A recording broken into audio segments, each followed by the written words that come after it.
I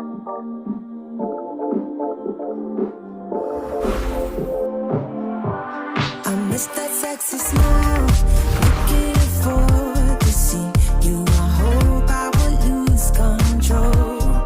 Love you every night, but checking the time, 'cause I was loving you all night long.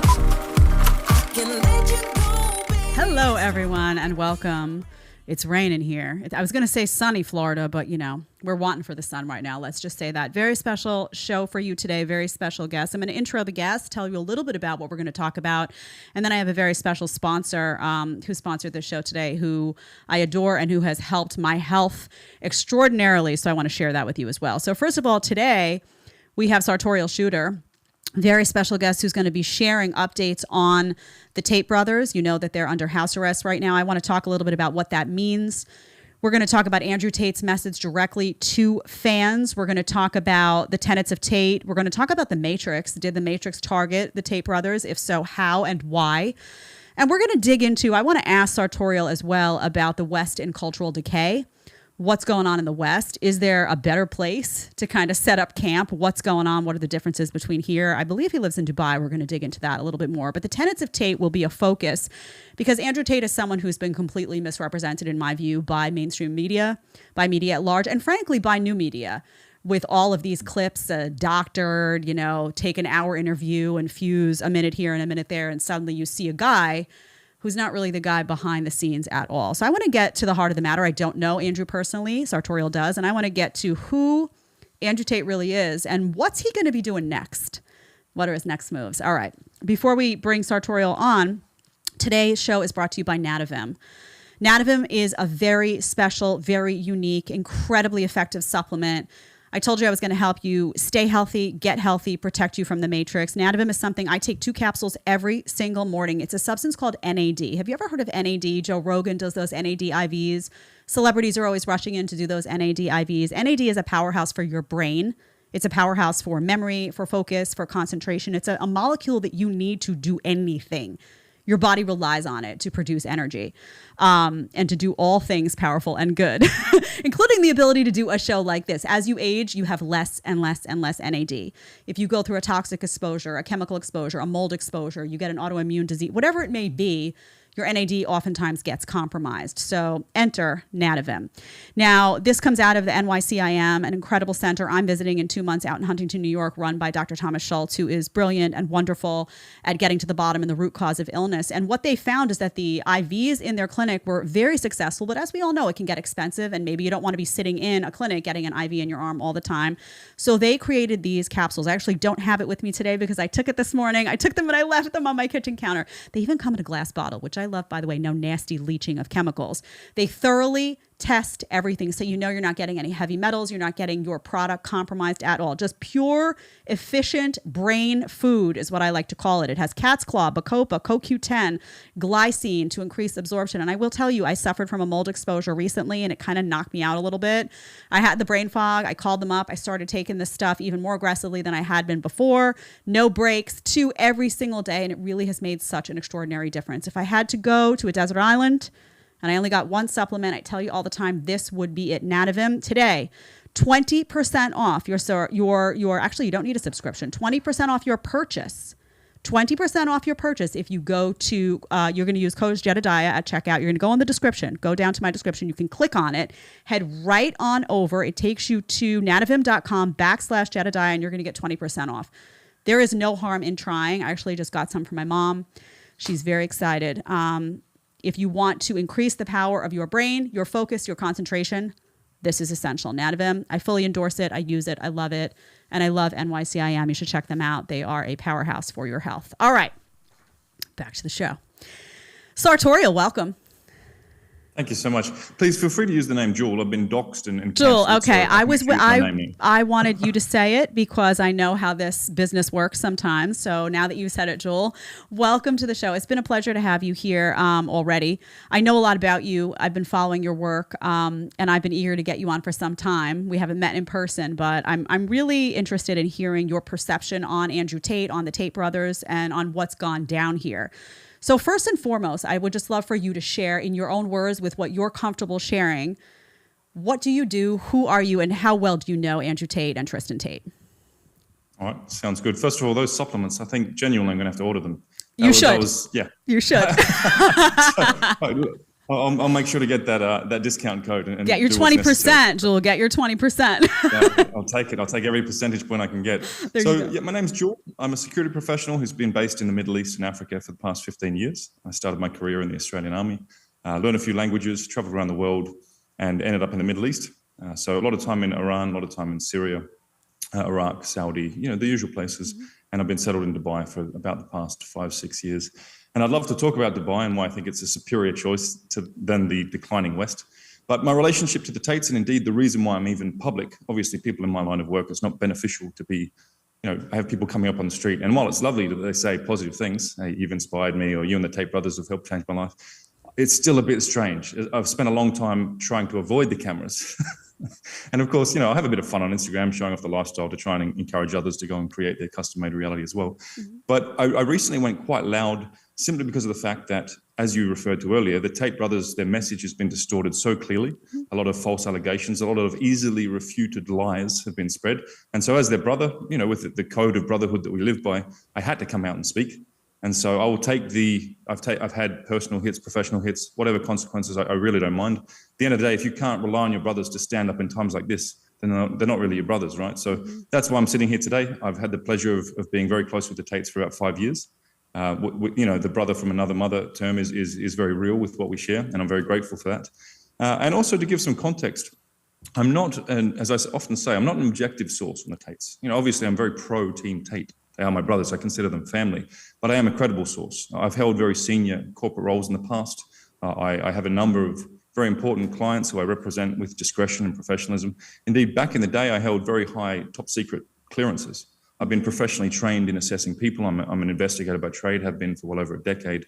The idea that somehow Tates could be some sort of monster and I wouldn't notice. I have kids. I'm a very caring father. I have very positive relationships in my life. They've lived in my house. I've lived in their house. I've been in the jets. I've been on the yachts. There is no way that these men are in any way capable of the allegations that have been, thrown at them. I know them as well as anyone on this planet. And again, I'm not objective, but I am credible. Mm-hmm. And so that's why I'm here to put that message out as a credible source to say, hang on, all these journalists, all these Twitter experts who think they know the Tates, I'm sorry, you don't. And secondly, a lot of you aren't even credible as investigators. What journalists are doing nowadays and putting forward as journalism is absolutely shocking. I'd love to talk to that if we can. So I'm here out of my responsibility for my brothers to represent them in a credible way because I know them better than anyone on this planet. I've spent more time with them than anyone outside their family over the last 5 years. And so it's my duty to speak the actual truth about them and their message. Yeah, I love what you said about journalism. I've often said that journalism is dead and has been dead for a very long time. It was interesting when and like I said, I don't know the Tates personally. So I really didn't have a dog on this fight. I was just looking at a case that looked like it was deeply corrupt, what was unfolding. And I said, this doesn't make any sense. This isn't what I've seen. I know how media plays its games. I've been in, I've worked in network television, hosted television there, cable news. I know the games that media plays. And I saw every article from the mainstream media, typically from the AP pool, which is just disseminates information and everybody just swallows it, regurgitates it. Everything said that Andrew Tate was a self-described misogynist. And I said, well, that's really interesting. I have never heard the man call himself a misogynist. In fact, I've heard the complete opposite of that. So that's when I started to look into who he actually was. And the reason I'm interested in having you on here is because all of these media outlets claim to know him and they've not spent a single second with him. They also claim to be objective and they're not. You're at least coming out and saying, listen, I know these guys, I'm not objective because I am a supporter, but I'm going to tell you my personal experience of having spent time with them and who I know behind the cameras and behind the scenes. So I appreciate that. And that's what I'm here to get to the bottom of. So I want to ask you first off, we know that people have been kind of inaccurately reporting on this from the start, to be honest. But now you hear a lot of people saying, oh, the Tates are free, the Tates are free. And they're not actually free right now. They're under house arrest. They've been shifted over to house arrest, which I think has been a huge plus. But what does that mean for them right now? Can you shed any light on what does that mean? Can they see family? Can they see someone like you? Can they see friends? Do they have access to media? Is that Andrew and Tristan, is that them tweeting that we see on Twitter? How much can you share about that? Yeah, certainly. So I'm anything but a legal professional. I'm not a lawyer. I'm a former soldier. So I'm not going to try and be too specific in terms of legalities. And again, I'm not representing them formally. I'm not part of their PR team, which they have. I'm not part of their legal team. Correct. But I can speak to, I'm talking to the brothers every day. I can speak to what they've told me. So they are allowed guests. They are allowed electronic devices, but they're not allowed to leave the house. That is what I understand. Yes, it is them on their Twitter accounts. It has been the whole time. They were actually communicating their tweets to the men or the lawyers who were able to meet them, and then that was being put up on their account. So it is them and has been them, on Twitter for the duration. But as things stand, they still haven't been charged formally. And as I understand it, the continuation of this being held preventatively, the preventive detention, can continue for another 3 months. At that point, as I understand it, again, as a non-legal professional, then the concerned authorities have to either charge them or release them. So this seems very odd to me, not to get into any of the, I know, and I recognize, I appreciate you clarifying. We know you're not a lawyer.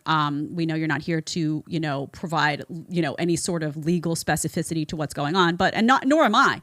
But I don't think you need to be a lawyer to be looking at this case and saying, well, if they've been digging into these guys for I don't know how many months. I mean, what is it, like 12 months now, looking at all their devices, correct. Looking at everything. The investigation's been open for 12 months. That's correct. That's right. So at this point, if they haven't charged them with anything, it does seem a bit bizarre. I mean, why not? If you found nothing as of yet, I'm curious what they think they're going to find in the next 3 months. It just seems to be moving in a direction to me that these guys are going to get set free. I mean, that they just haven't found anything. If they found it, they would have charged them. That's just legally what makes sense to an outsider. Do you have any thoughts on that? Yeah, I'd agree with that. I think from a logical perspective, that's definitely accurate. But also from a logical perspective, why would men who drive Bugattis and fly on private jets need to somehow deprave an individual of their liberty and exploit them for very low amounts of money? They don't have the time, nor the care factor, nor the motivation to do such things. So yes, I believe it's fair to say that's the current state of play is rather illogical, but then the allegations themselves are completely illogical as well. That's right. So there's a lot of, and one thing that is important to say, Andrew doesn't hold any, he said it publicly and he means it. In our conversations, he's verified that. He doesn't hold any anger or any ill will against any of the parties involved, not even those making the allegations. He understands that we live in a world where certain types of people will make certain types of allegations against people with money and status to try and get a piece of that money and status. He understands that authorities, when they receive certain types of complaints, it's their responsibility to look into them. So Andrew's whole thing at the moment is, this whole thing is, obviously it's incorrect. Anyone who knows Andrew, has been around Andrew and Tristan, knows that it's absolute nonsense. His main focus is clearing his name and then getting back to, having a very positive impact and putting out his positive message to the world. So the point I'm trying to make here is there is no ill will from Andrew as to what's happening. Yes, It is deeply unjust. I don't know how I'd respond to 3 months in prison and remain in prison. It's not exactly 5-star, right? So right, it's not. I'm not sure how I'd cope, but he's stayed stoic and he doesn't have any ill will against anyone. He just wants to get this behind him and continue with the work of being a positive, motivating force for traditional values and for self-accountability and all the positive things that he preaches. I appreciate that. I know how I'd react, to be honest, Joel. I'd be crying a lot. I would be a basket case. I'd be like Woman on the Verge when I came out. I would not be as calm and composed as he and Tristan were when they emerged from that jail cell. And I want to talk about that because that was really interesting to me. One of the first, and frankly, I was a little surprised that they even moved them to house arrest, I should say, because I felt like they were just going to drag this on and on and on to the last second. And by the way, as an aside, I did cover the case and there were enormous holes that we were poking in the stories of these girls. It was kind of outrageous, particularly how the Vice documentary portrayed it. It was just not only erroneous, there was so much deceit in there. There was so much media manipulation. So I covered that as well. And Andrew may not be, irritated by it, but I certainly was, as someone who comes from media and just sees these media games over and over and over again and sees an unjust legal process. As in my view, the way this has all unfolded, there's just been a deep level of corruption here that I'm trying to get to the bottom of. But I appreciate Andrew's approach to life. And when you saw those two guys emerge from jail and you saw that first footage of them, I was blown away. I could not believe the level of, particularly with Andrew, I will say, because the camera's kind of focused on him, although Tristan does have that same level of just control. They looked calm. They looked collected. They looked composed. They weren't frazzled at all. I mean, they looked like they were okay. Like, hey, this is okay. And they didn't appear traumatized in any way. And this is the process. And they seemed very connected, Andrew in particular, very connected to God and was talking about the Quran. But my takeaway from that was like, wow, these guys are built for war. I mean, I don't know a lot of people that you could put in a predicament like that who would walk out with that level of composure. Can you just speak a little bit to that? Because that tells me a lot about the real Andrew Tate and tells me that what he is encouraging men to do in life when he talks about stoicism and control and strength of character, he's actually living it. It's not phony. It's not fake. Can you speak to that for a moment, please? Yeah, he's definitely walking the walk there. That's where you see real masculine leadership in a way. One of his tenets is talking about stoicism and emotional control, and you can see him very much embodying that. When they were in prison, and let's be real, these guys have had a pretty hard upbringing. Luton, Chicago, these are not comfortable places to grow up. They're both professional fighters. They were hungry at one point while fighting. They've lived pretty rough. For them, this was a challenge, but it definitely wasn't the hardest thing they've been through. And also, throughout their time in prison, again, they continued to walk the walk. They were doing their push-ups. Andrew was studying his faith. They were keeping themselves disciplined and on task. So yeah, I think for the average guy, it would have absolutely broken him. But these guys have what they call the iron mind. It's a mix of stoicism, of daily urge for just constant conquest, for pursuing masculine excellence in all areas of life. And they just applied it to this situation. I remember I was with Andrew when the full cancellation kicked off. So within about 48 hours, there was a coordinated series of media hit pieces across all of the different big media houses, all saying the same thing. It was like cut and paste. It was amazing to see the way they coordinated the release. He lost banks, payment processors, his Instagram with over 4 million followers. He lost email servers, website servers, everything just dumped. Not once did I see him show any emotion or stress. His entire infrastructure that he built up over years was decimated within a day, and he didn't mind. I saw this all. I was like, okay, this guy really is built different. They really are. They embody that iron mind, that stoicism, that preparedness to just take whatever comes and remain totally resilient and totally on track and focused. And that's why they're such positive role models for the men of today. They embody that. Yeah, men need to see that. Men need to see that. And I think it was an extraordinary lesson. Here's a guy who's been through a lot, just, had that experience that you just, discussed in detail. They walk out of jail and they're still looking together. That was a message to everyone out there, in my view, all guys out there that have been through struggle, who have had financial hardships, who've been wrongly, accused of something, whatever it may be. You can overcome, and it's not easy to do. Believe me, I know I'm not a guy. I strongly believe women and men are built differently, are wired differently. Man, if I could just pull a little bit of that. We might get canceled if you say these things. Careful. I know. Well, that's okay. You know what? They've come for me in the past and they will come for me again. It's fine. But, I wish I could just grab an inch of that, because I think it's so valuable for people to be able to have some sense of resilience.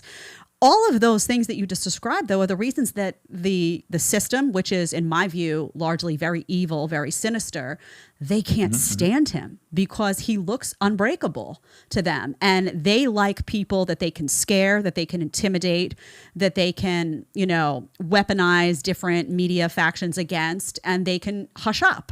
And here was a guy that was like, okay, you know what? I'm going to problem solve my way out of this box that you think you just put me in. And that's terrifying to the matrix, the system at large. So I think he scares a lot of people, and we'll talk about maybe that being one of the reasons why he was targeted to begin with. Does Andrew, and I don't want to ignore Tristan here. That happens sometimes, and they're two men in their own right. It was really interesting to see Tristan actually shine in that documentary, that Vice documentary, in those moments when he was like, I don't trust this guy. I loved seeing that. That was a component of his personality I had not seen before personally. And I really loved that moment from him. So this is not to in any way. That's very Tristan. I love it. Yeah. And it's very important, actually. That was like a key moment where I was like, this guy's antennas are up. I love that. But, a lot of the focus is from the media on Andrew. So I'm gonna shift and focus on him a bit, not to disregard Tristan in any way, but is Andrew aware of the level of support that he had coming in from people? I saw such an outpouring of people just, trying to get legitimate facts out there, trying to use, even if they had a small microphone, trying to write up something, use social media, do whatever they could. Is he aware of that? Yeah, definitely. And one of the things he was briefed on clearly when he got out, because when he was inside, he had very limited communications. When he got out, he was briefed very clearly on all those parties who had supported him and all of those, previous supporters who'd gone silent. And he was grateful for all of those people who stood up and made noise. And I think the fact is, if you're a rationally thinking individual and you're able to apply logic, which of course it seems, mainstream media isn't, and if you look at Tate's long form videos and you see that 99% of what he says has nothing to do with women or misogyny or any of these claims, it's about making men better men and therefore societies better societies, it's almost inevitable that you come to the conclusion that, hang on, this Tate chap has value to add. He is a masculine hero in an era where there aren't many masculine heroes. What are the masculine role models that we have out there really calling young men and men in general to be better and saying to the women out there, if you want to embrace traditional values, then that's fine. There's no shame in doing so. It's very rare to have someone speaking so articulately and so directly against, this narrative of trying to turn people into sheep. So I think the end state is the vast majority of people who look into Tate properly, they realize, hang on, this guy's a treasure. We need to support him. We need to protect him. We need to continue having him offsetting all of these degenerate messages that we see absolutely ruining Western society. And to your point about it being evil, as a recent revert into Islam, I genuinely believe that what we see in the West, this wokeism, is the work of shaitan, it's the work of the devil. When you, I don't want to get too political here, but when you see a society normalizing exposing children to things of a sexual nature, when you see a society normalizing unalterable medical procedures on children that influence them for the rest of their lives, impacting their sexual parts, how is that not evil? How is that not the work of the devil? I genuinely believe that the West is being impacted heavily by evil in terms of this wokeism religion. And the flip side of that is people like Andrew, who speak up directly against that sort of thing, have a very important role to play in protecting humanity from all this woke, degenerate nonsense that we see being pushed on just about every information channel that exists. Well, and that's why he's a problem, though, for them, right? Because he's willing to speak out. And we can look at this and say, you started and you were saying, well, very little of what he was talking about was about these, dating and relationship, these little sound bites that they would pull. And he was really talking about empowering men and building, a strong society of protectors and defenders. Yeah, that sounds great to us, right? Because we're not sinister and we're not dark and we're not trying to destroy society at large. But that message that we view as positive is the problem, because the system, the matrix, the powers that be, the three-letter organizations we talk about, the WEF, all of that, the WHO, these institutions cannot do what they want. They cannot control the masses unless they sweep aside these strong men and they weaken them. They make them scared, they make them compliant, and then the takeover happens. So individuals like an Andrew Tate and individuals who are inspired by an Andrew Tate to become a version of strong masculinity, be proud of their masculinity, be fit, be in shape, those people are terrifying to the system. So I think that Andrew is unique, and I do believe he was targeted. What's unique to me about him is that he simultaneously he's someone who can talk about men and women are different, can talk about male and female dynamics. He's not afraid to go into that turf, which, by the way, is, they consider sacred turf now, because when you talk about that, you have to get into the gender dynamics. You have to have those difficult conversations that the media doesn't want you to have. But he's also somebody that will take on the COVID agenda and will take on the climate agenda. He had that interaction with Greta Thunberg. So, and he's smart, he's smart as a whip. He's very able to represent his viewpoint in a way that has a large convincing power. So that is incredibly unique. And there's not a lot of people, by the way, and I've been in this space talking to a lot of the red pill and the manospheres, not a lot of people who can dip into both worlds so efficiently. So I ask you, do you believe that he and Tristan were targeted by the Matrix? And if so, what was it about them, did you think? Was it, what message in particular really got under their skin? Okay, interesting. So I'm going to say something that I think a lot of people disagree with. I don't think there is one cohesive matrix out there. I think there's many different types of matrices, different entities that wield certain types of control and have different agendas, often competing agendas. Now, do, for example, politicians in the West wish Andrew would shut up? Obviously, they're spending billions of dollars in the schools, which are obviously the battleground for ideology. What you convince the youth of, what you implant in their head, they'll grow up and they'll, become the country. So we see in the UK, as an example, they're spending a lot of money, a lot of effort trying to program away from Tate's message. So definitely, I think the intent is of governments and of, the matrix in that sense. They love Andrew to shut up. Did that translate to some sort of coordinated operation to have him arrested in Romania? The reality is you'll never know with certainty. I personally don't believe that to be true. I think there was lies made by, specifically two individuals, and local government authorities looked into those lies, and the whole thing is a massive injustice, and truth will win. I don't necessarily think that the forces in the West, the liberal media houses or the governments of the West who want their people to be sheep, I don't think they necessarily, put together some sort of clandestine operation to have Tate locked up or any of the sort of back channels that exist. Yep. I just think this was definitely, there's intent to shut him up, but I think this was a domestic issue, and certain types of people will make false allegations, and there are implications from that. Men's lives can be ruined. Thankfully, the Tates are innocent and know what they have and haven't done, so they've remained level-headed. Thankfully, they have the means to respond. It's not cheap, as I understand it, to respond to such false allegations. So the Tate brothers will be fine. They'll come out of this even more positively impactful. But I think this is simply a case of domestically, it's the age-old story.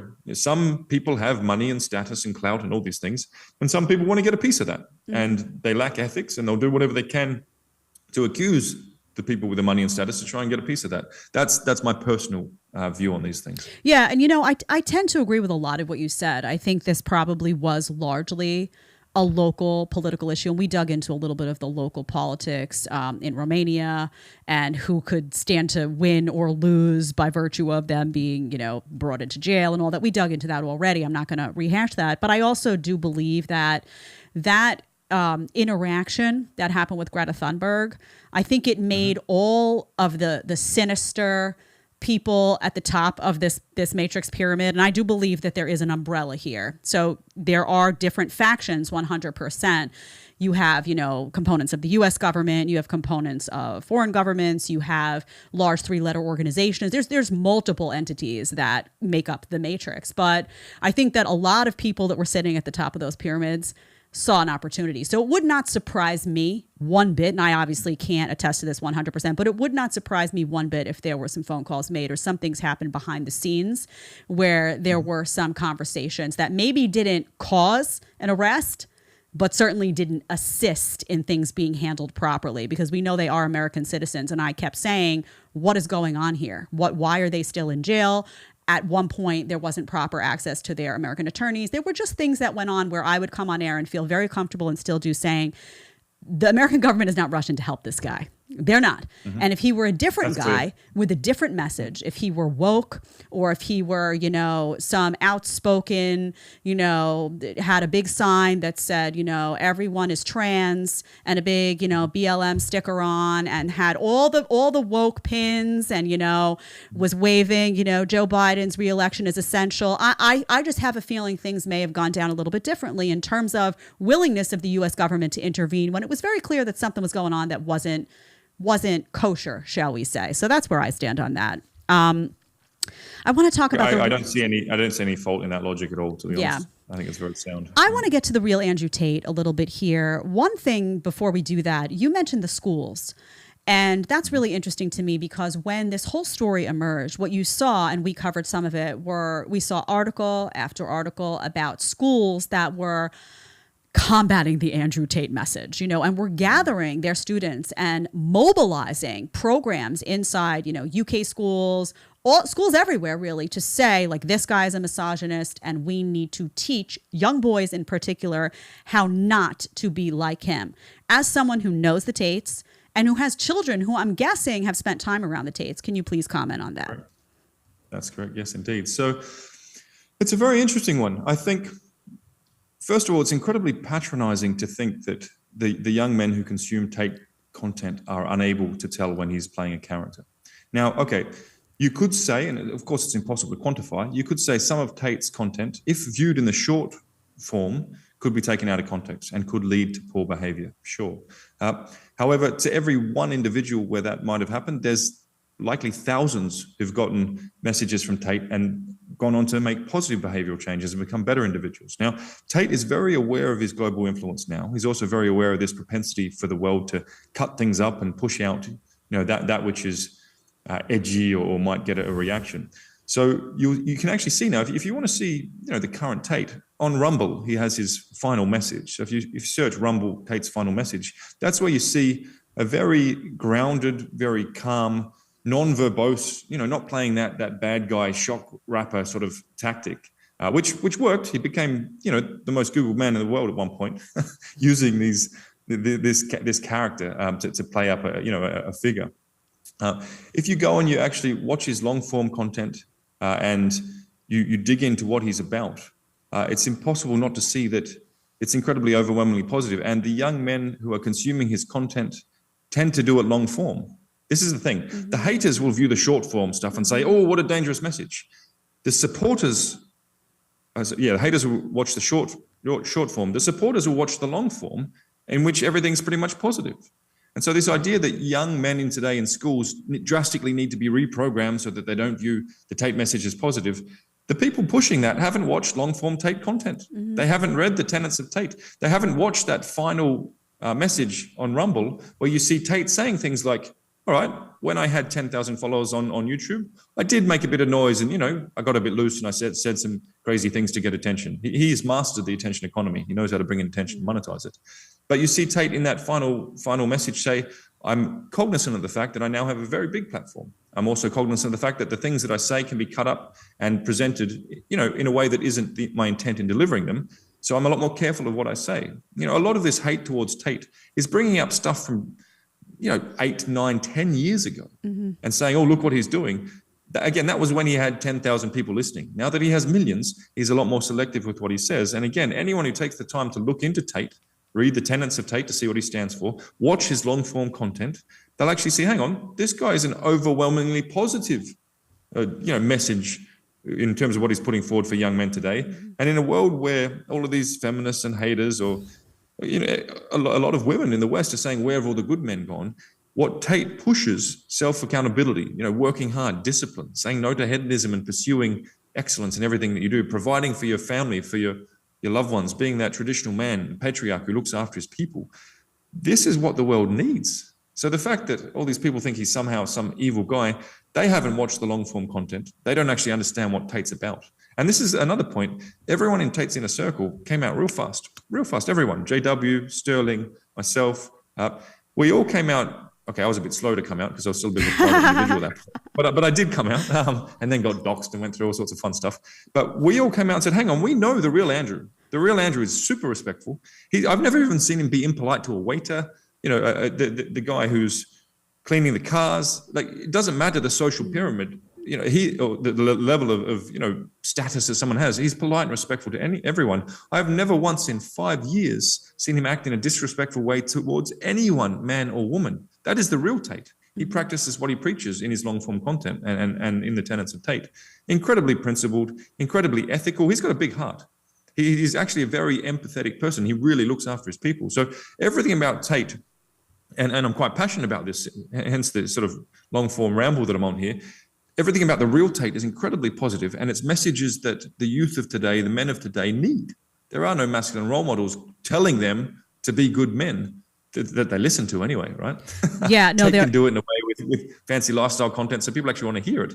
He's this. I genuinely believe the positive parts of the Tate message are what the youth need, not to be programmed away from. Yeah, I mean, young men desperately need a strong message. They need to hear that their masculinity isn't toxic. They need to hear that they should provide and protect for their families. And ultimately, I know women have been brainwashed by modern feminism in many respects, but ultimately, women will, I always say they may have their, feminized, weak guy boyfriend for the moment. But when real stuff hits the fan, when they're really looking to settle down, when danger comes, they're running for the Andrew Tates, right? They're running for those guys that they know are going to protect them, because that feminized guy, with the pink nail polish and the, women rock t-shirt on, they're going to throw that woman in front of them and use her as a shield when danger hits. Oh, for sure. So I think, people are brainwashed to an extent, but deep down inside, they really do know, because you see a very different reaction from women when they know they're in danger. And you see, it's very interesting to watch the men that they want to be around at times like that versus in times of privilege when they can just, run their mouths, say whatever they say, regurgitate talking points, but they feel on top of the world no matter what. So that's interesting. I want to ask you though about one thing that has changed. And I think we've seen a Tate that has grown, has evolved. I think there's a big difference between coming on the scene and talking to, 10,000 people and where he is now. And, if he's a human being, he's going to learn from everyone's going to make mistakes. Everyone's going to wish they had done things a little bit differently. One thing that has changed in my view is that he now is religious. And he's deeply religious, it seems to me. He, quotes the Quran. He seems to have found a deep connection to God that seems to have brought a humility to his presence and I think it brings a humility to all of us to an extent, to acknowledge that there's something so much bigger and stronger than you out there. How authentic is that? And I ask that because the challenge is, people say that's not, that's just an act. It doesn't seem that way to me. So talk about that Andrew Tate and what maybe people can anticipate seeing from a guy who has this somewhat newfound deep connection to religion. Yeah, fantastic question. So first of all, a lot of people don't realize Tate's always been a searcher of truth. Ever since I've known him for 5 years, religion has been a talking point. The nature of the universe has been a talking point. The fact that evil exists and it has to be offset in some way has been a talking point. So he's examined pretty much every religion that's out there. And people saying, he just converted as if it was some new thing. I first hosted him in Dubai in 2019, and he met a number of significant and very devout Muslim figures in this part of the world. And even since then, so what are we, 4 years, he and I were having very strong discussions, and he was having discussions with other Muslims about the faith. So his decision to revert was not in any way a quick one. He's been around strong Muslims for a long time, and he's been considering it for a long time. So his faith is 100% genuine. We stopped drinking completely, which I'm very happy about. His brother Tristan is an Olympic gold medalist when it comes to tolerating alcohol, which is hard work for everybody else. And we're all very competitive guys. So I'm super grateful that we're not drinking anymore, and we won't be going forward. I now have a good reason not to drink as well. So sorry, Tristan, it's not happening. But he's 100% devout. I was hoping that he was relying on his faith when he was in prison, and I got a message back from the guy who talked to him when I said, is Andrew reading the Quran? A few weeks later, I got a message back. Andrew said, I'm not just reading the Quran, I'm studying it. I'm studying every day. So it definitely was it was a pillar of strength for him in a very difficult time. But also, even if he wasn't in such a situation, I think he was always going to end up with Islam. He's a very strong, he has a very curious and very powerful intellect that was always trying to find what's the best way to live. And if you want a connection with God, what religion will give you that most powerful connection and the most? Humans all need dogma, right? We need guidance. We're either going to get it from a religion, or we're going to get it from the TV, or we're going to get it from the government, or from culture. That's right. And nowadays, they're all pretty disgusting places to get guidance from if it's not a religion. And so he was always going to end up becoming, devoutly religious, I believe, because he's so cognizant of the fact that evil exists in this world. And for me, Islam was always going to be the path that he chose, simply because it is the religion that adheres to traditional values. It is a very strong religion. It's a very comprehensive religion. It's a religion that is not afraid to stand up for what it believes in. And that's what Tate's about, right? Tate is that guy. And Islam is that religion. No, this is what we believe, and we are sticking to it, whether it's, now or 1,000 years from now. Muslims will still be practicing their faith in the same way. That's what Islam is. And Tate resonates with that very strongly. I actually asked him when he converted, because I didn't know he was going to convert or revert, as we say. I said to him, mate, what was the final turning point? And he said, well, first of all, there's no downsides, it's only positives. And I can definitely attest to that. Islam is a very positive way to approach the human experience. And it demands that you become the best version of yourself, a lot like Tate's philosophy in life. But he also said, when I looked at all these other religions and the way they are allowing things that 100 years ago they would have said is completely not okay, to then become okay, he said Islam is the only religion that's left. That was words to that effect. And so I wasn't surprised at all. And you'll see anyone who doubts his faith. Firstly, if they're Muslim, that's haram. It shouldn't be done.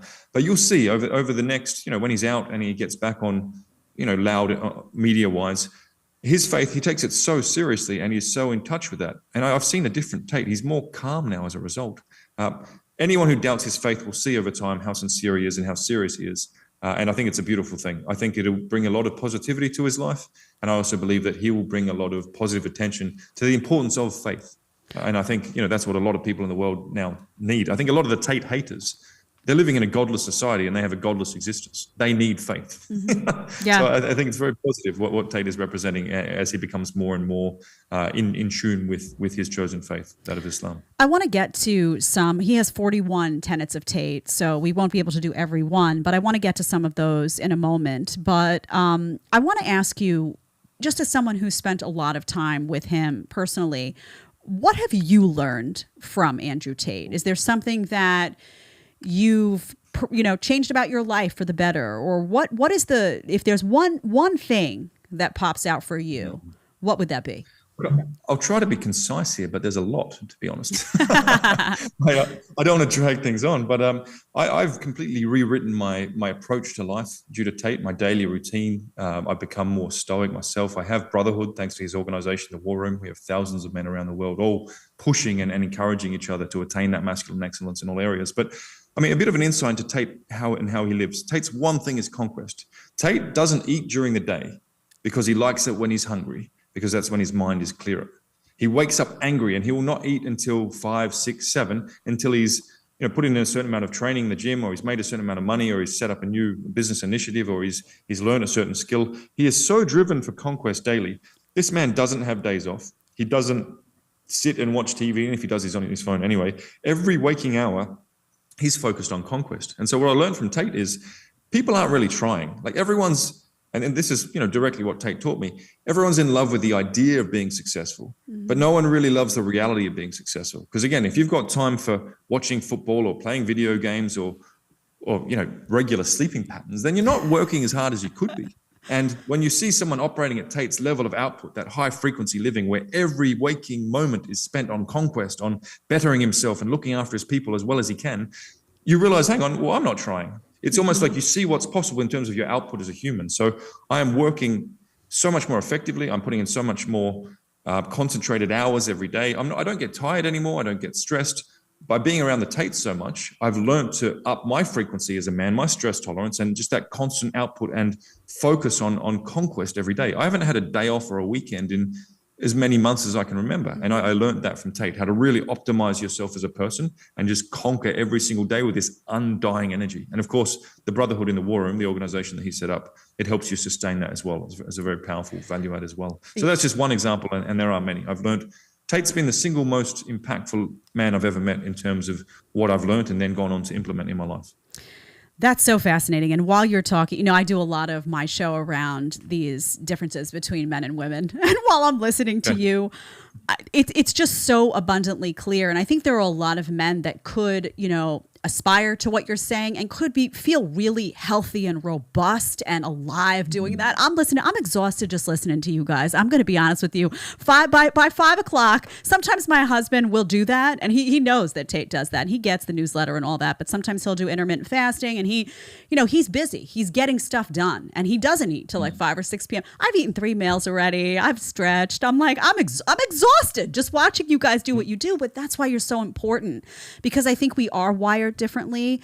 And I don't think you can build a successful, strong society without men that are able to thrive doing what you're doing. That's not how most women thrive. I certainly don't. And it's viewed as, the problem is that women internalize that in modern society and view it as, oh, we're weak or we're this. No, you're not weak. You're different. You're different. Your strength comes in the beauty of how you raise your child and how nurturing you are. And you can take care of a home probably and build a beautiful, home, turning a house into a home better than a guy. I fluff my pillows and people joke. Jewel, I'm telling you, people joke. I'm not somebody who loves diamonds. Get me like a brand new top state-of-the-art vacuum cleaner, and I'm so happy. I love a clean house, But it's okay. It's like, there's this refusal to embrace these differences. And I'm incredibly grateful for men on the front lines. I call life a battle, right? On the front lines in life that are making sure that the women and children are taken care of in their lives, that their families are taken care of, that work ethic, that it kind of like fuels you guys in a very interesting way, which is hard for us to relate to sometimes because, man, I'm listening to you and I need a nap.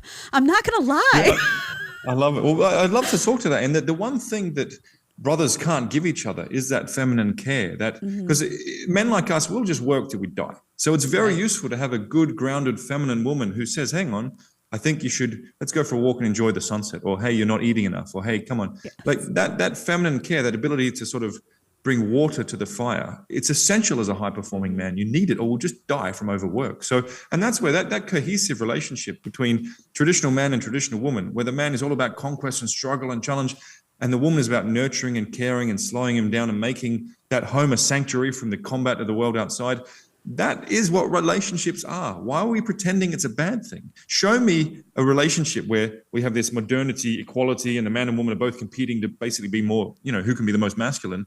Show me a couple like that who are genuinely content. I haven't seen it. Genuinely, I haven't seen it. I don't know why everyone wants to shame traditional values. They are what's practiced by the people who I see most fulfilled in relationships and hence most fulfilled in life every time.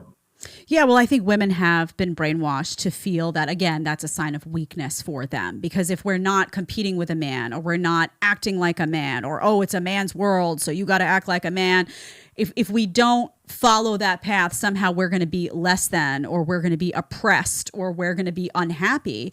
When in reality, I find that women who really embrace their femininity, and women who are proud of that femininity and embrace the things that we do really well above and beyond, there's a lot of things we do better than men do, in the same way that there's a lot of things men do better than we do. But when you embrace those differences, that's what really enables a healthy union. And when you have a healthy union, then you have a healthy community, a healthy society, a healthy country. It really just bleeds out. And that's not what's happening right now. You have divorce rates, in this country at least, looking horrible. You have men and women increasingly less attracted to each other. Increasingly, you have high levels of, female promiscuity is being, viewed as empowering. You have a lot of really unhappy guys that have lost their way. So I always say, if feminism was so great for women, why are so many women miserable? Tell me, explain it to me. What's going on? And I think it's just that they've just lost connection to their biology. And it's really just, for me, as simple as that. I want to get to the Tenets of Tate, because some of these are incredibly powerful, incredibly important. I'm going to read some of them, and then I'm going to ask you to comment on a few. But he has 41, and I started circling, and I was like, wow, I could just circle every one, because I think they're so incredibly important. But I zeroed in on some. Number 1, I believe that men have the divine imperative to become as capable, powerful, and competent as possible in this life. His number 3, I prefer loving, rewarding, consensual relationships with beautiful, positive, and virtuous women. Number 4, I believe men and women are different and that each has their own unique and important strengths and abilities. He says, number 9, I utterly disapprove of violence within romantic or familiar relationships. Number 12, I believe that a man has the sacred duty to hold true to his word and do exactly what he says he will do. I'm going to go on to this next match. But when you hear those, first of all, this guy. Does he live? Is this the Andrew Tate? Is this how he lives behind the scenes? 1. And 2, I'm struggling to see what is so controversial here. Am I missing it? I don't see what media wants me to see. 100%. I can say with 100% conviction and clarity on my honor as a man, on the souls of my forefathers, that is the real Tate. He lives by those things to the letter. That is the real Tate. So all of these experts and journalists who haven't spent a single minute around him, how dare you judge this man? Have a look at the Tenets of Tate. That's what he's about. That's what he lives by. And anyone who's actually been around him knows that. And you'll notice also there's a lot of use of the word, the sacred duty. This was written before he converted to Islam. He's always been very cognizant of the fact that there is a higher power and it is something that we are accountable to. And so we have to live a certain way. The Tenets of Tate, for anyone who wants to see them, cobratate.com/wisdom. And then you can go and click on the Tenets of Tate. That is who he is. That is what he stands for. And to your point, it's incredibly needed in today's society. It's actually what would fix so many different issues within, especially the West, where we see these broken families, where we see these unhappy, unfulfilled men, where we see these women saying, where have all the good men gone? If everyone had a look at that Tenets of Tate and tried to live true to them in the same way Tate does, a lot of the issues of society would be fixed. His message is so positive, and yes, that is 100% the real Tate right there, 100%. And let's read a few more of these for the audience who maybe hasn't seen these. These are the ones that stuck out to me. Number 14, I believe men are personally responsible for their actions and for the results they achieve in their lives. That's something I talk about all the time, personal responsibility. Number 20, I believe each man has a sacred duty to mold his physical body into the strongest, most resilient, and most capable version of itself possible. Number 23, I reserve the right to protect the sanctity of my bloodstream and make my own decisions about my medical care and procedures. I love that one personally, as somebody who rallied against the mandates of the last 2 years and really believes that people should have their own freedom when it comes to their own, decision making as it relates to their health. Number 25, I believe in acquiring wealth and abundance in order to improve my life and do good for those I care about. This is interesting to me, this one, because oftentimes people who don't know Tate, and people who don't understand any of you guys actually will say, oh, they're purely materialistic, right? The judgment is all they care about is fancy cars and all they care about is money. And I had a conversation, Destiny was here a few weeks ago. All these guys all they prioritize is money. And I said, Destiny, money is freedom.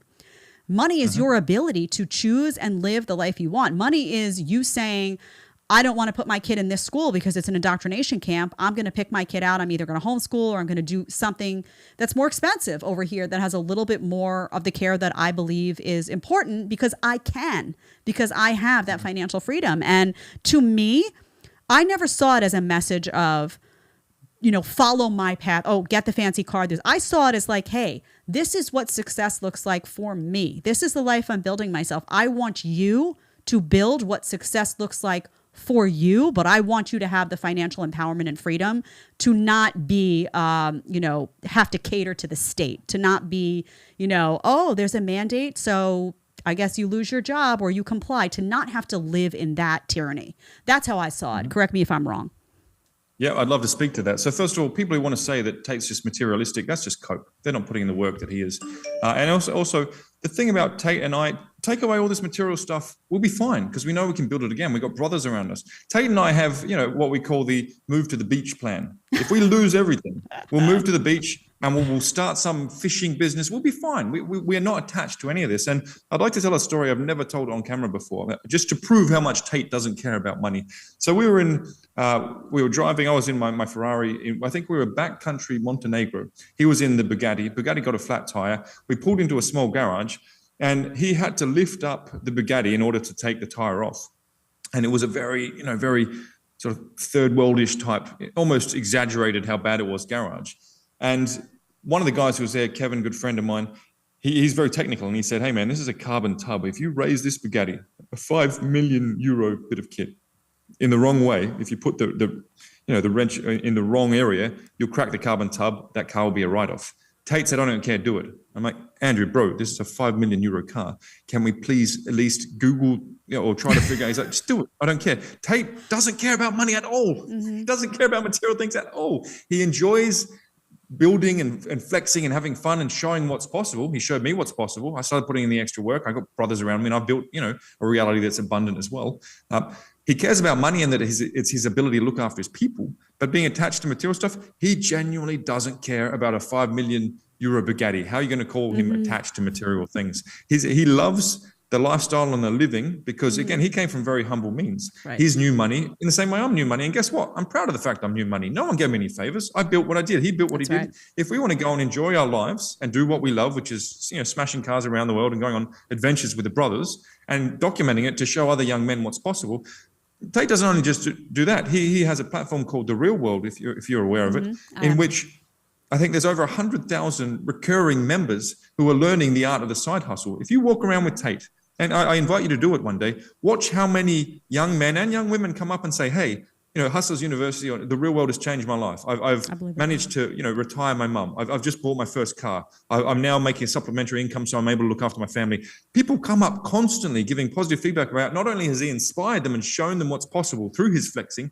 he's also given them a mechanism, The Real World, through which they can learn to generate side incomes. And if they put the work in, they can make a good amount of money themselves. It's so positive. And again, to your point, if he was, a champion of the left, if he did identify as a lamppost or whatever, then the world would love him. He's a mixed race kid who's empowering 100,000 plus people around the world to generate a side income and work towards being able to provide for their family. That's an overwhelmingly positive thing. But because he doesn't fit with the narrative, all of a sudden he and all of the products that he's associated with must be bad. It's quite laughable, really.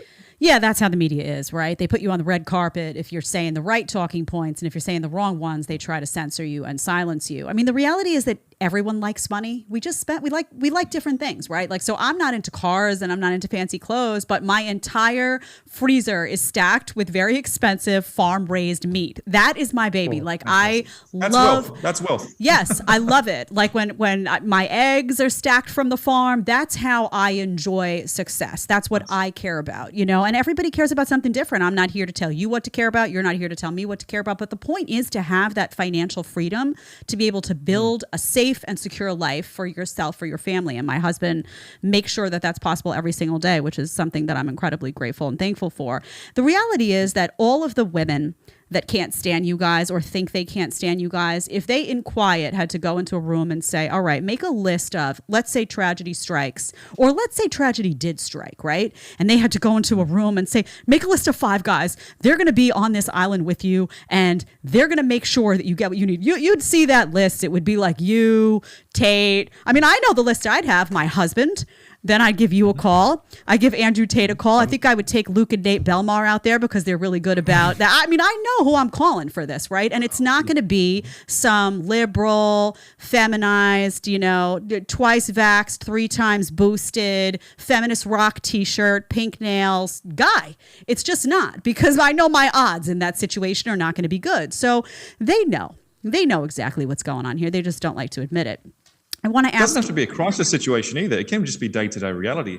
Again, if you're imagine you're the woman of one of these liberal men, as you described, with the very effeminate way of viewing, you're not going to feel on a deep level fulfilled. You're not going to have powerful intimacy. 50 Shades of Grey is the most popular book of all time for a reason. The man is masculine and the intimacy is aggressive. That is what, if we're going to be honest, I think it's fair to say women are looking for a strong provider and protector. So you don't need, an earthquake or some kind of civil unrest to need a masculine man. Just in a day-to-day reality, I believe that women, if they are sound of mind, want someone who can provide for them, protect them, provide for their family, any medical bills, all right, covered, and any experiences you want around the world, all right, let's go do it. Who doesn't want a partner who's going to look after them and care for them like that? The liberal blue-haired brigade, they can't even take care of themselves, let alone take care of a woman. So I don't think you need an emergency situation to see that you need powerful man. Jewel, the reason I bring up the emergency situation is because the reality is so many of these women are so brainwashed that what they're doing is they'd rather make the bad choices, regurgitate the talking point, and be miserable because they are living a relatively privileged life. It's not until that crisis strikes that really what takes over is their sanity, and something clicks oftentimes. The level of deep brainwashing that's happening among women, it's remarkable to see, because they will get themselves into situations with men. I mean, I know a lot of women that function as heads of household. They are the primary breadwinners. They're in deeply, deeply unhappy marriages because they feel like they have created a paradigm where they don't lean on their men. Their men lean on them.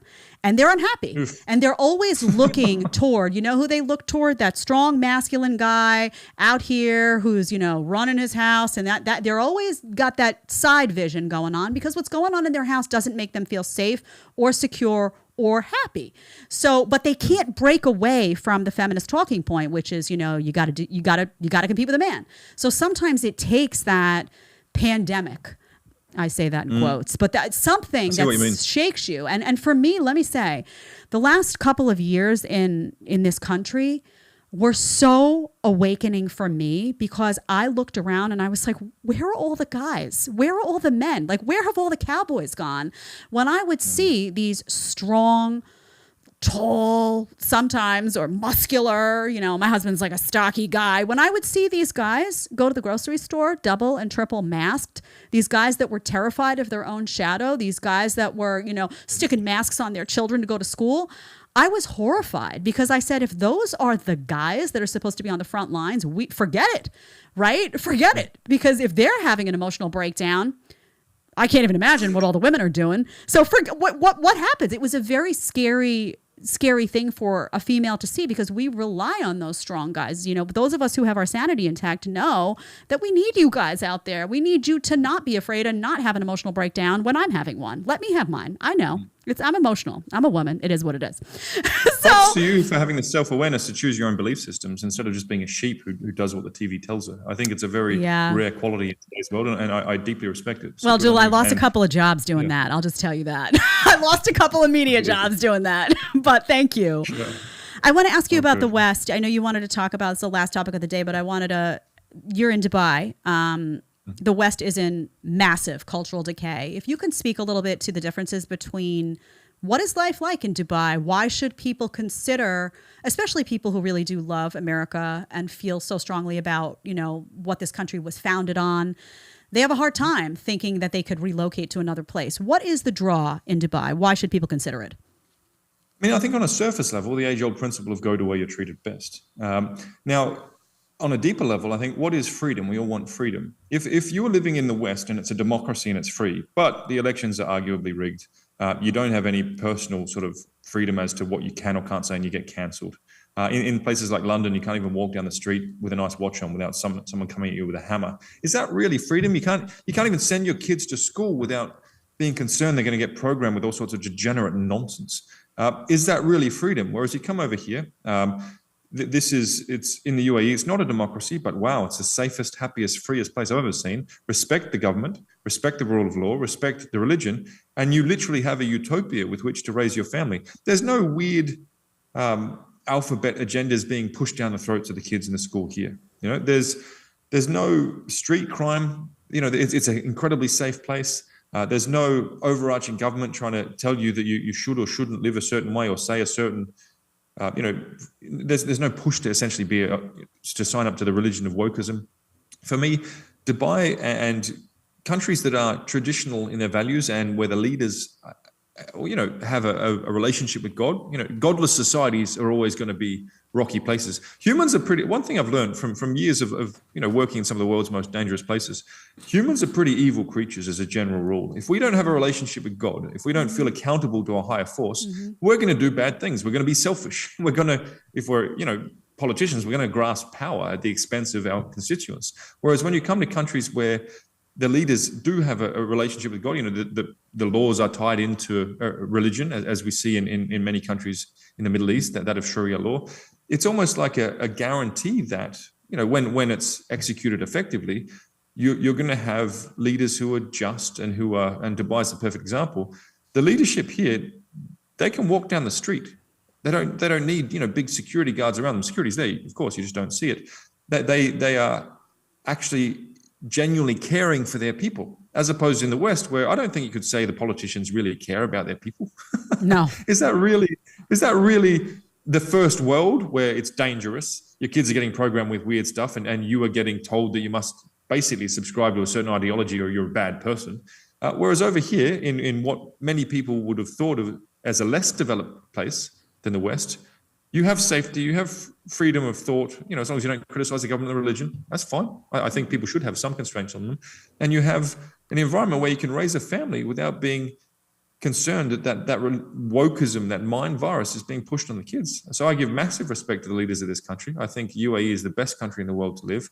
And inshallah, I'll be here for the rest of my life because and you ask, the people who move over here, it's a genuine utopia with which to safely raise a family and live a life where no one's trying to mess with you. No one's trying to push ideologies on you, and you're safe. We have incredible safety here. So to everyone who's attached to living in the West, all right, sure, be patriotic. I mean, look, I served my country. I deployed numerous times for my country. I have a great love for Australia. However, a man like me is much better suited in a country like the UAE than I would be back in Australia, because I don't subscribe to the religion of wokeism. I'm not going to accept, like in Melbourne, they had 9 months of being locked in their houses. Absolutely ridiculous nonsense like this. I think communism is a bad thing, and I think the West is headed in that direction. So to anyone who really wants to do the right thing for their family, as Andrew Tate has been saying for a long time, you really want to take a good look at getting out of the West. The cultural decline, to your point, is clear. Even 5 years ago when I first met the Tates, they were constantly talking about the West being a failed society. And look what's happened. Thankfully, the UAE and some other countries around the world are standing up against that cultural decline and then doing so very effectively.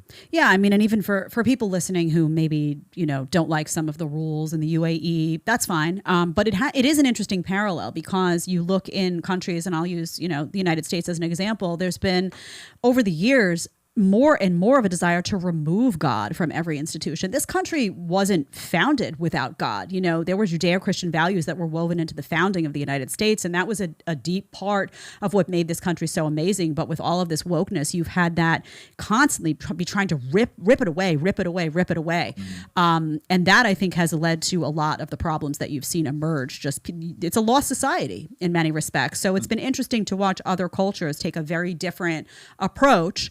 And I argue all the time that this is a country in cultural decay. And when people say don't talk about cultural issues, I always say, well, that's where everything that's rotten stems from. A rotten culture bleeds out into rotten economics and a rotten political system. If the culture is rot, it's all rot, is just the bottom line. Yeah. So I want to ask you, final question, just final thoughts. I don't know what Andrew Tate's going to do next. I have no idea what his next move's going to be. Do you have any insight into that? Or if you don't have any insight from Tate himself, what's your guess? Do you think he had alluded to writing a book? My advice to him that he can take or leave. I'd said, do not give that to a publishing house. Self-publish that. Do it yourself because they're all going to be hungry for that dollar. And I wouldn't give him a dime, to be honest. And he doesn't need it, frankly. But do you think he'll write a book? Do you think he'll go back on Rumble and people will hear him in the traditional format they're used to? What do you think's coming from Andrew? Yeah, cool. So he and I have actually discussed this directly. And again, I don't pretend to be an official representative of Tate or the Tate brand, but I do know him quite well. And what I can say with conviction is Tate's very clear now, crystal clear about his global influence, the extent of that. And by extension, his duty to use that influence and that reach that he has to bring about a positive impact on the world. He says it all the time. He's very clear on that. So when the time is right, he will go loud again. But that's his call to make, right? It's no one else. Right.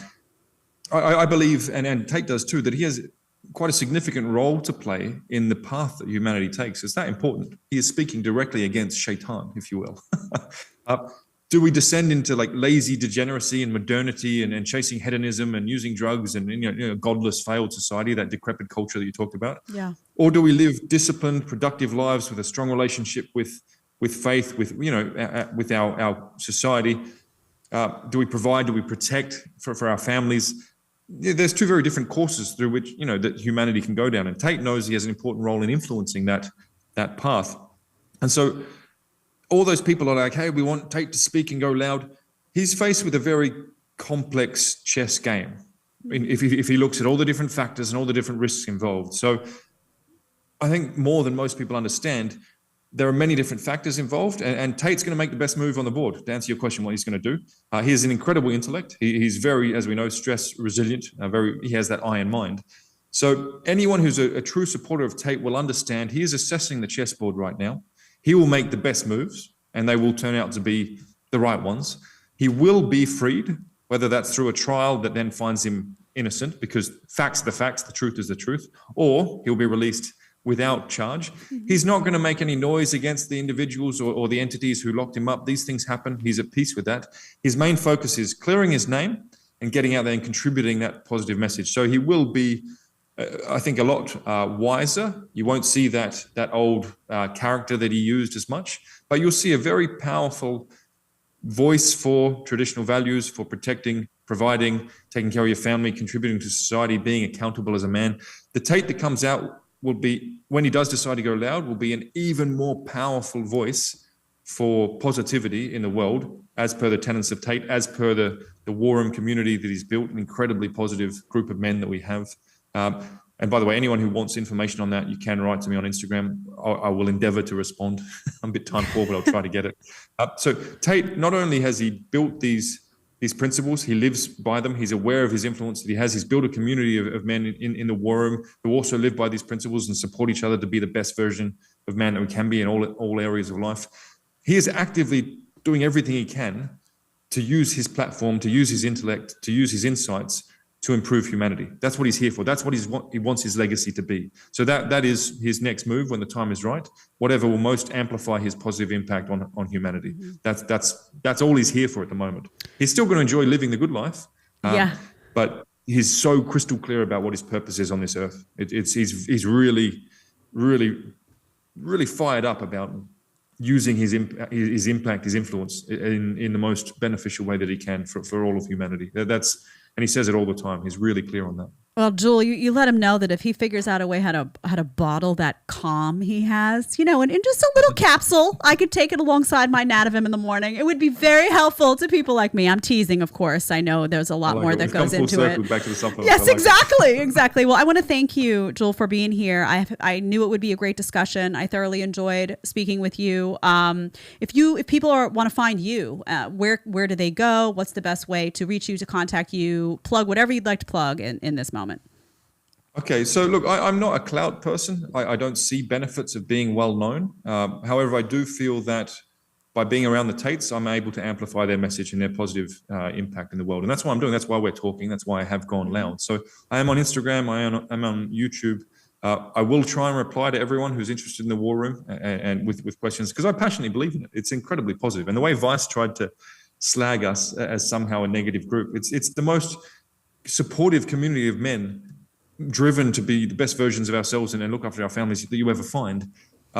And to somehow try and say that that's a bad thing is ridiculous. So I'm here to promote the war room, the organization that he built as well. So yeah, you can find me on Instagram. And again, I'll try to respond to as many DMs as I can. I don't want clout. I don't necessarily want to be recognized, but I do feel duty bound to help extend Tate's reach in the little way that I can and put that positive message out there. So yeah, Instagram, I've got a YouTube channel as per a week ago as well. All these kids with their technology. Yes. I'm trying to get up to speed on all these things. And we'll be linking those. That's where you can find me. We will link those in the description as well. Yeah, that Vice guy. What a clown, what a rat that guy was. I covered it here is all I'm going to say. You don't even have to comment. That guy was a snake. But thank you for being here. Please send my regards to the Tate brothers. And I look forward to seeing what they do next. Everyone at home, hit that subscribe button and hit that like button if you like what you saw here today. There's going to be a lot more coming your way. Jewel, thank you for being here. I appreciate it. Those of you who don't know, that's Sartorial Shooter that I've been talking to. I know he's got a lot of names. What can I say? Thank you for being here. I loved it. Thank you, Jedediah. I love your work. Talk Thanks soon. a lot. Appreciate the opportunity. Cheers. See you soon, audience.